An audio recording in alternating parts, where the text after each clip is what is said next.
Konke kwaqala ngenyanga uMfumfu ngesikhathi uSimbini eveza ukuthi udilize izisebenzi ezingaphezulu kwezinkulungwane eziyisithupha kulandela ukubhedwa kwe-coronavirus. Ingaphezulu kwezigidi eziyi-110 zamarandi imali yakhokhwa ku-account kabhizinisi lakhe.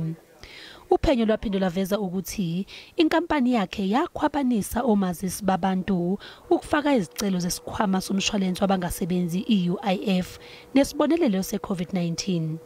Abanikazi bomazisi babengazi lutho ngalokhu. Waboshwa uphiko lwama-Hawks ngenyanga edlule. Ngenyanga edlule uSimbini wavela ngaphambi kwenkantolo yamacala akhethekile zemali ePitoli ngezinsolo zokugwazela okuhlobene nemali ye-UIF.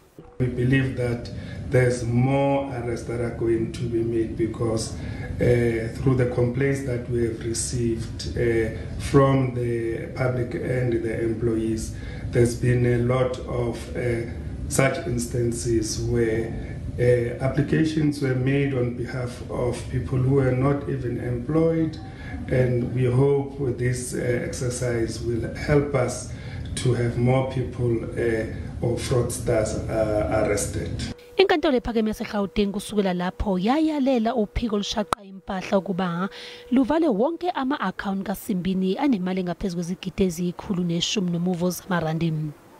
Kwaphuma ukuthi kwakunguye kuphela futhi ongumqondisi wenkampani ngaphambi kokufaka isicelo.